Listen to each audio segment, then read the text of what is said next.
Hello everyone, welcome to commerce fellow classes. आज के इस लेक्चर में हम लोग पढ़ेंगे offer, acceptance and consideration. Last class में हमने पढ़ा था contract, essential of valid contract and classification of contract. Okay, so let's start. Offer offer section 2A। पहले इसका एक लीगल डिफिनेशन देख लेते हैं, उसके बाद इसके रूल्स देखेंगे। According to section 2A, when one person signifies to another his willingness to do or not to do something with a view to obtaining the assent of the other, it is called an offer or proposal. It means जब एक person दूसरे person को कुछ करने या ना करने के लिए विलिंगनेस दिखाता है ताकि दूसरा पर्सन उसे एक्सेप्ट करे, उसे ऑफर कहते हैं। ओके, तो यहाँ पे एक इक्वेशन आप देख सकते हैं, proposal plus intention to get acceptance, यानी कि सामने वाला आपको ऑफ़र तो दे रहा है लेकिन आपकी नीयत भी होनी चाहिए उसको एक्सेप्ट करने की। ओके, इसमें दो पार्टी इन्वॉल्व होते हैं, जो ऑफ़र बना रहे हैं, और एक होता है ऑफरी जिसके लिए पर्सन प्रॉमिस बनी गई है, यानी कि ऑफ़र बनी गई है। ओके, इसका एक एग्जांपल हम देख लेते हैं। A says to B, I will sell my bike for ₹20,000. This is an offer because A wants B to accept. ठीक है, तो ए कहता है बी से कि मैं अपना बाइक तुम्हें 20,000 में दूंगा, तो एक ऑफ़र है क्योंकि ए चाहता है कि बी उसका बाइक को ले। ठीक है, इसका एक रूल्स देख लेते हैं। इसका रूल्स ये है कि मस्ट बी कम्युनिकेटेड। इसका मतलब ये होता है कि ऑफ़र सामने वाले तक पहुंचाना चाहिए, बिना बताए ऑफ़र वैलिड नहीं होता है। फिर आता है मस्ट क्रिएट लीगल रिलेशन, यानी ऑफ़र का इंटेंशन लीगल होना चाहिए, सिर्फ मजाक या सोशल टॉक के लिए नहीं होना चाहिए, इसमें कोई बिजनेस डील भी होना चाहिए। मस्ट बी क्लियर, यानी ऑफ़र क्लियर होना चाहिए, कन्फ्यूजन वाला नहीं होना चाहिए, बिल्कुल क्लिस्टर क्लियर होना चाहिए ताकि ऑफरी को ये समझ में आए कि क्या चीज़ का ऑफ़र है। फिर आता है can not contain negative condition. It means कि आपने किसी को ऑफ़र दिया लेकिन उसने कोई रिप्लाई नहीं दिया, तो आपको ये एज्यूम नहीं करना है कि वो मान चुका है। आपको खुद से नहीं सोचना है कि इसने कुछ नहीं कहा तो मतलब ये यस ही होगा। ठीक है, और एक ये बहुत इंपॉर्टेंट टॉपिक आता है कि offer is and invitation to offer. तो यहाँ पे आपको एक चीज़ का ध्यान रखना है कि offer is not equal to invitation to offer. ठीक है, ऑफ़र और इन्विटेशन टू ऑफ़र में अंतर होते हैं। अब ऑफ़र क्या होता है ये देख लेते हैं। ऑफ़र ये एक फाइनल विलिंगनेस होता है। ठीक है, आप किसी को कह रहे हैं कि मुझे अपना बाइक 500 में बेचनी है, तो आप ये फाइनली डिसाइड कर चुके हो, सामने वाला बस एक्सेप्ट करने का देर है, बस आप वो कॉन्ट्रैक्ट को बना दोगे। फिर आता है इन्विटेशन टू ऑफ़र। ये ऑफ़र नहीं होता है, जैसे कि आप कहीं मॉल पे जाते हो तो वहाँ पे बहुत सारा ड्रेस वगैरह लगा रहता है और उसमें टैग भी लगा हुआ रहता है, तो वो आपको इनवाइट कर रहा है, वो आपको अपनी तरफ खींचता है कि वो आप आ करके उस टैग को देखो। मेन्यू कार्ड वगैरह हो गया, उसको आप कहीं रेस्टोरेंट में जाते हैं तो इनविटेशन टू ऑफ़र है ये, ऑफ़र फाइनल ऑफ़र नहीं होता है इस। ठीक है, अब आइए इसके कुछ टाइप्स देख लेते हैं। ऑफ़र जनरली 8 टाइप्स के होते हैं।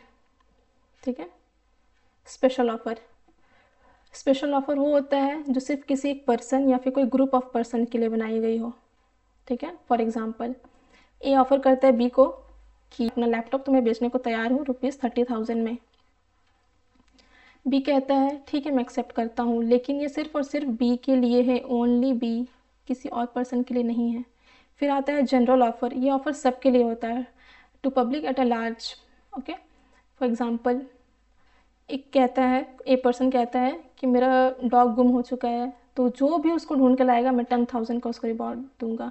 तो ये कोई पर्टिकुलर पर्सन के लिए नहीं है कि सिर्फ बी ही ढूंढ के लाएगा तो ही मैं उसको दूंगा, ये सब के लिए है। फिर आता है express offer. Offer made clearly by words spoken और रिटन। वो ऑफ़र जो क्लियरली बिल्कुल स्टेट की गई हो, सामने वाला को समझ में भी आ रहा हो। For example A says to B, I will sell my house for ₹20 lakh. यानी इसमें ये बता चुके हैं कि ये क्या बेच रहा है और ये कितने में बेच रहा है, तो ये बिल्कुल क्लियर है। फिर आता है implied offer. Offer shown by conduct और एक्शन नॉट वर्ड्स, यानी ऑफ़र जो है वो एक्शन से ही समझ में आ जा रहा है, इसमें बोलने की ज़रूरत नहीं पड़ रही है। ठीक है, फॉर एग्ज़ाम्पल बस स्टैंड में बस आकर के खड़ा हुआ, अब तो जाहिर है वो बस आके खड़ा हुआ, इसका मतलब वो पैसेंजर लेने के लिए ही खड़ा हुआ है, तो बस वाले को बताना नहीं पड़ेगा कि मैं यहाँ पे क्यों आया हूँ, तो उसके एक्शन से ही उसका जो इंटेंशन है वो पता चल जाता है। फिर आता है standing open continuing. Offer which remain open for a long period of time. वो ऑफ़र जो काफ़ी टाइम तक रहता है, अच्छे देर के लिए रहता है। Tender to supply stationery for 1 year, each order is equal to acceptance. को टेंडर लिया है कि मैं तुम्हारे दुकान पे पूरे 1 साल तक के लिए स्टेशनरी भेजूंगा, तो वो कंटिन्यूस 1 साल तक भेजता ही रहेगा, ठीक है। यानी कि उसमें जितना भी ऑर्डर है वो सारा एक्सेप्ट ही होगा उसकी तरफ से, टेंडर वाले की तरफ से, ठीक है। फिर आता है cross offer. Two parties make identical offer to each other at the same time without knowing about others offer. देखिए, जब दो पार्टी एक ही टाइम में, ठीक है, सेम ऑफर दे देता है तो उसे काउंटर क्रॉस ऑफर कहते हैं। फॉर एग्जांपल, ए ने बी को कहा कि मैं अपना कार को बेच रहा हूँ 3 लाख में, उसी टाइम बी ने भी ये कह दिया कि मैं भी अपना कार को बेच रहा हूँ ₹3 लाख में। तो दोनों का जो है वो एकदम टाइमिंग बिल्कुल सेम है, और ये लोग दोनों एक दूसरे के ऑफ़र के बारे में पहले से जान भी नहीं रहे हैं, तो ये क्रॉस ऑफर होता है और ये वैलिड नहीं होता है, ठीक है। तो इसको याद रखना है कि ये वैलिड नहीं होता है। कौन सा वैलिड नहीं होता है? क्रॉस ऑफर वैलिड नहीं होता है। फिर आता है counter offer. When the offeree changes the terms of the original offer gets cancelled. For example, A ने कहा I will sell my phone ₹10,000, B ने कहा आई विल बाई फॉर 9,000। यानी यहाँ पे नेगोशिएशन हो रहा है, ये आप देख सकते हैं, ठीक है। तो ए तो ने तो कहा कि मैं अपना फ़ोन को 10,000 में बेचूंगा, बी ने कहा नहीं नहीं मैं तो ये 9,000 में लूँगा, तो ये काउंटर ऑफर हो गया। जहाँ पे काउंटर ऑफर आ जाता है, ओरिजिनल जो है वो ऑफ़र कैंसिल हो जाता है, ठीक है। फिर आता है conditional offer. Offer with condition attach, इसमें कुछ ना कुछ कंडीशंस अटैच होती है। For example, I will sell my house if you पे फुल कैश। तो ए ने बी से कहा कि मैं तुम्हें अपना घर बेचूंगा इफ़, अगर तुम पूरा अमाउंट, यानी फॉर मान लीजिए 60 लाख का उसका अमाउंट है, अगर तुमने पूरा अमाउंट एक बार में ही पे कर दिया है तो यहाँ पे कंडीशंस आ गया है। Acceptance section 2B। पहले इसका एक लीगल डेफिनेशन देख लेते हैं, उसके बाद इसके रूल्स को पे जाएंगे हम लोग। According to section 2B, when the person to whom the proposal is made signifies his assent thereto, the proposal is said to be accepted. It means जब जिस पर्सन को ऑफर दिया गया हो वो अपनी मर्जी से उस प्रपोजल को एक्सेप्ट करे तो ही वो एक्सेप्टेंस माना जाएगा।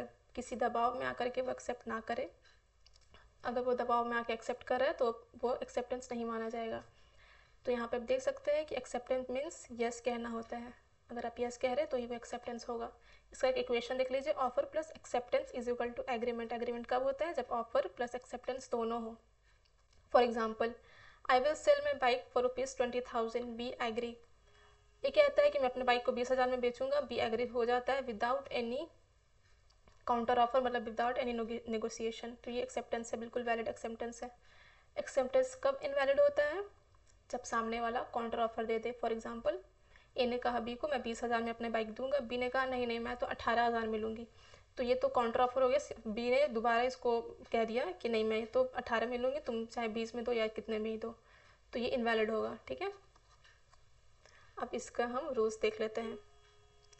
ऑफर जो है वो बिल्कुल एब्सोल्यूट एंड अनक्वालिफाइड होना चाहिए, इसमें नो यस बट नहीं लगा होना चाहिए। इसका मतलब ए ने कहा बी को मैं अपने बाइक को तुम्हें 50,000 में दूंगा, ठीक है। अब बी ने कहा कि नहीं मैं तो 45 में लूँगी, तुम मुझे 45,000 में दोगे तो ही मैं लूँगी। तो इसमें बट आ गया, मैं बी ने कहा मैं तो बाइक लूँगी बट वो 45 में लूँगी, 45,000 में लूँगी, ठीक है। तो ये एब्सोल्यूट एंड अनक्वालिफाइड होना चाहिए, इसमें ये कंडीशंस नहीं आनी चाहिए। फिर आता है कम्युनिकेटेड। एक्सेप्ट अगर कुछ कर रहे हैं हम ऑफ़र को तो हमें बताना ज़रूरी है। अपने दिमाग में सोच लिए कि ये हम एक्सेप्ट कर रहे हैं तो ऐसा नहीं चलेगा, आपको मस्ट बी कम्युनिकेटेड, यानी कि आपको बोलना ज़रूरी है कि हाँ मैं तुम्हारे ऑफ़र को एक्सेप्ट कर रहा हूँ। मोड प्रिस्क्राइब्ड और रीजनेबल। इट मीन्स एक्सेप्टेंस उसी तरीके से होने चाहिए जो ऑफ़र में बताया गया हो। फॉर एग्जाम्पल, आपको ऑफ़र आया है ईमेल के थ्रू, ठीक है, तो आपको रिप्लाई भी ईमेल के थ्रू ही देना पड़ेगा, तो ही वो एक्सेप्टेंस होगा। टाइमिंग बिफोर ऑफर लैप्स, यानी कि ऑफ़र ख़त्म होने से पहले ही आपको जा कर के ऑफ़र को क्लेम करना है, नहीं तो फिर वो एक्सेप्टेंस नहीं होगा। फॉर एग्जांपल, आप कहीं मॉल पे गया है, वहाँ पे 26 जनवरी का ऑफ़र चल रहा है, यानी कि अब ये ऑफ़र टिल 26 जनवरी तक है। अगर आप 27 जनवरी को जाओगे तो ये ऑफ़र ख़त्म हो जाएगा। तो आप अगर 27 जनवरी को जा रहे हो तो ये ऑफ़र लैप्स हो गया है, तो ये आपके लिए एक्सेप्टेंस नहीं है। अब यहाँ पे बहुत ही ज़्यादा इंपॉर्टेंट सेंटेंस आया है, silence is equal to not acceptance. इसका मतलब होता है कि अगर ए ने बी को कहा कि मैं तुम्हें अपनी बाइक दूंगा 50,000 में, अब बी ने सामने से कोई रिप्लाई नहीं दिया, इसका मतलब ये नहीं है कि बी ने एक्सेप्ट कर लिया, ठीक है। तो आप बी पे फोर्स नहीं कर सकते कि नहीं तुमको रिप्लाई देना ही पड़ेगा कि तुम कितने में लोगी या फिर लोगी कि नहीं लोगी, ऐसा कुछ नहीं है। अगर वो चुप है तो इसका मतलब ये नहीं है कि वो एक्सेप्ट कर लिया है, ठीक है। हस्बैंड जो है वो अपनी वाइफ को प्रॉमिस करता है कि मैं तुम्हें नेकलेस खरीद के दूंगा, लेकिन वो नहीं खरीद के दे पाता है कोई किसी भी वजह से। तो क्या वो वाइफ उस पर स्यू कर सकती है? इसका मतलब क्या वाइफ हस्बैंड पे केस कर सकती है? नहीं। क्यों क्यों नहीं कर सकती? क्योंकि डोमेस्टिक एग्रीमेंट है, डोमेस्टिक एग्रीमेंट में केस नहीं होता है। फिर दूसरा क्वेश्चन देख लेते हैं। Shopkeeper displays shirt with price tag, is this an offer? तो मैंने जैसे कि आपको कहा कि offer is not equal to invitation to offer, ये इन्विटेशन टू ऑफर है। क्यों? क्योंकि शॉपकीपर डिस्प्ले कर रहा है प्राइस टैग को, वो किसी इंडिविजुअल को आकर के कह नहीं रहा है कि ये आपके लिए ही है, आप ये 500 का ही है, आप लोगी तो ये ऑर्डर तुरंत कॉन्ट्रैक्ट में बदल जाएगा, तो ऐसा नहीं है, ठीक है। अब नेक्स्ट हम देखते हैं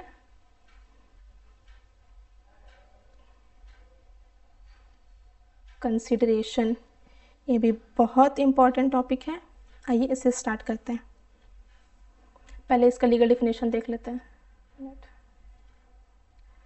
When at the desire of the promisor, the promisee or any other person has done or abstained from doing something, such act is called consideration। मतलब जब प्रॉमिसर की डिज़ायर पर प्रॉमिसी या कोई और पर्सन कुछ करता है या नहीं करता है, उसे कंसिडरेशन कहते हैं, ठीक है।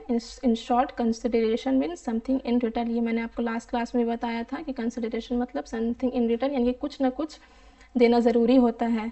अगर आप गुड्स या कुछ भी ले रहे हो तो उसके बदले आपको पैसा देना ज़रूरी ही होगा। No consideration means no contract, लेकिन ये कुछ स्पेशल केसेस में एक्सेप्शनल है, तो वो स्पेशल केसेस में आपको करवाऊंगी, ठीक है। अब इसका एक एग्जांपल देख लेते हैं। A sells a book to B ₹200। तो बुक क्या, ए जो है अपना बुक को बेच रहा है बी को ₹200 में, तो बी उसको पैसा दे रहा है, यानी कि कंसिडरेशन दे रहा है, और कंसिडरेशन कितना दे रहा है? 200 दे रहा है। तो यहाँ पे बिल्कुल अमाउंट भी है, तो ये कंसिडरेशन होगा। फिर आइए इसके और ये बहुत इंपॉर्टेंट सेंटेंस है ये, quid pro Q something in return. ये आपका नेट का एग्जाम में पूछा जाता है, ये आपको एमसीक्यू में पूछा जाएगा, ये आपको स्टेटमेंट दे देगा और फिर मैच करने को कहेगा कि इसका मतलब क्या होता है।